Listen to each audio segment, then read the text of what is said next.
She'd actually just gone for a circle, she'd not landed. I was just panicking a little. So now she's caught it, she's not going to fetch it back to me. So the Bedouins, they would get there, they would cut some meat off. Now there's no meat on there to cut off for her. So what I have in my pocket is the quail meat. So it's restaurant grade quail and it's imported from France, just for the falcons. That's real meat or Quail. Real meat? The little bird, yeah. So I talked about out of sight, out of mind with the hood. I'm now going to use this to swap her the lure. She just worked quite hard to catch. वो पकड़ लिया उसको खाने की कोशिश कर रही है उसमें कुछ है नहीं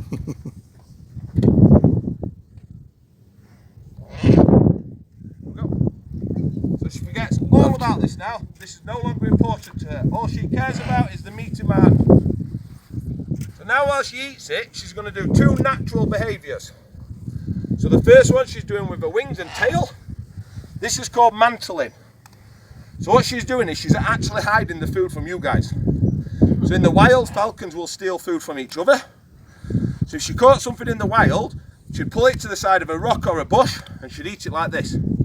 So nothing else can see it. She also eats it quite quickly. Private feast. Pardon? Private feast. Yeah. This is not because she's starving. This is just because in the wild, as I say, they would steal food from each other. So by eating it quickly, it means she gets some sort of reward from the meal before it's stolen. So she eats the meat, the bones, the feathers, everything. Now it doesn't go directly into her stomach like it does with us. It goes into a little pouch on her neck, which around here it's called a crop. So from there, the meat and the bones will be digested into the stomach and used as food. And the feathers are used like a little broom. So the feathers work round in there and then she spits them back out in the morning like a fur ball, what a cat does. So while she's eating, we just tether her back on.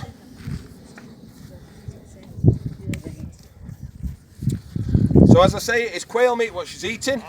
She eats around 10% of her body weight in a single meal per day. Now she weighs 1,200 grams. She's got 120 grams there. Doesn't sound a lot, you know, it's a big chocolate bar. But if you put this into our terms, I love my steak. But if I had to eat a steak, 10% of my body weight, that's a big steak and I don't think I could manage it. This is today's food? This will last for the whole day? All day. So you won't feed her today again? No. So when she's at this now, in 18 hours, she'll be ready to fly again. So what she'll do is she'll go home and she'll just sit there like this. Digest it. Let it go, yes. So now in the UAE, hunting has been banned since the 70s. So since they discovered the oil and the economy grew, all hunting got banned. A lot of locals, this is true, a lot of locals still perform falconry because it's a big part of the history and heritage. So if they want to go hunting with their birds, they have to take them to other countries. So they go to countries like Uzbekistan, Pakistan, Morocco and Spain, and they take the falcon with them. Now if you take any animal from your country to another country, you have to have an import permit, an export permit and 30 days quarantine, along with CITES and various others. But the 30 days quarantine is the big problem.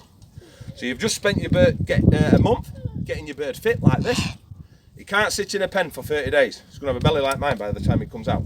You know, it's not going to be fit and strong to hunt. So the way they get around this, Gamora's got one, something we can never get. She's got a UAE passport. So it's a proper passport like we have, a United Arab Emirates one. She's got a ring on her leg what says UAE government on it with her identity number. Her passport has this number in and her picture. So if I wanted to take Gamora hunting, I go to the airport, she gets a visa on arrival and a stamp in her passport, just like we do.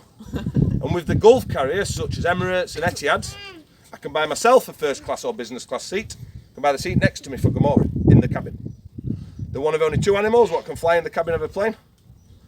It's only with the eastern ones, so Virgin Atlantic and British Airways, it's a no-no.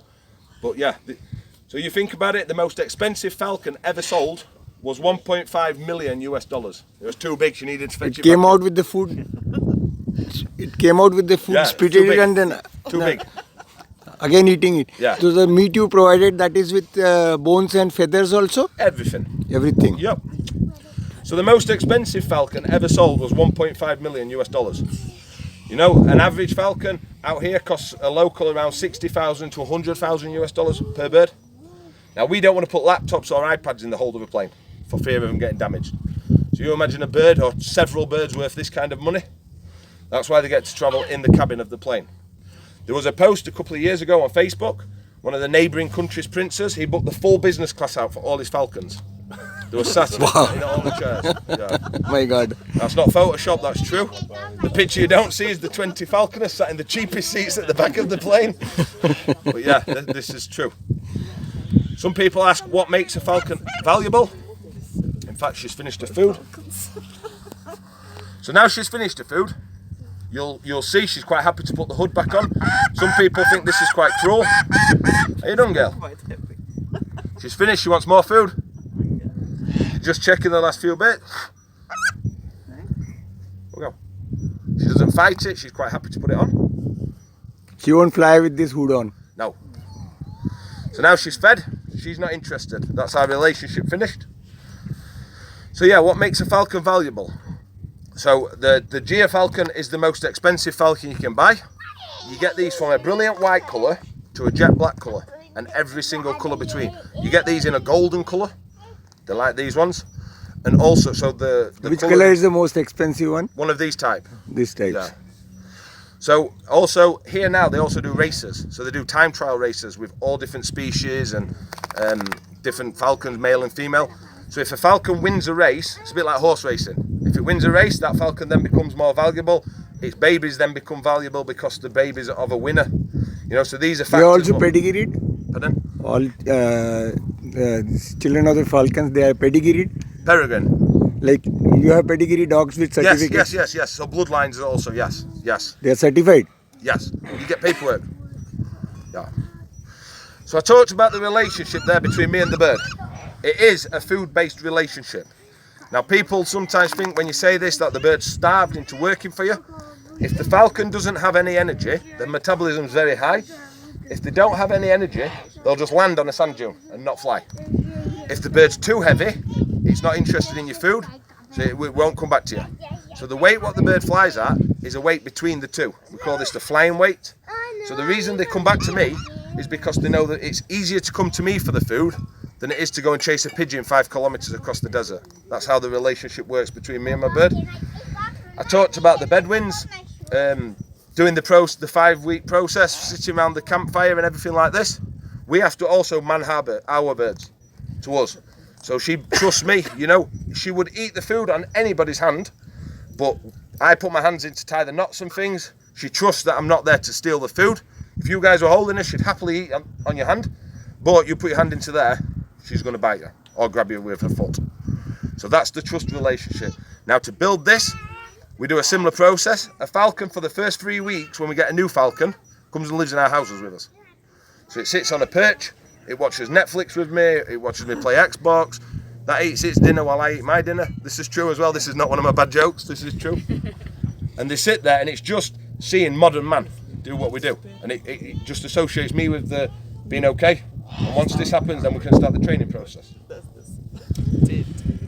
So now Gamora, let's do some photos. I should have asked at the beginning, is anybody scared of birds? You'd be surprised how many people actually come to this and then say, oh, I'm actually scared of birds. It does.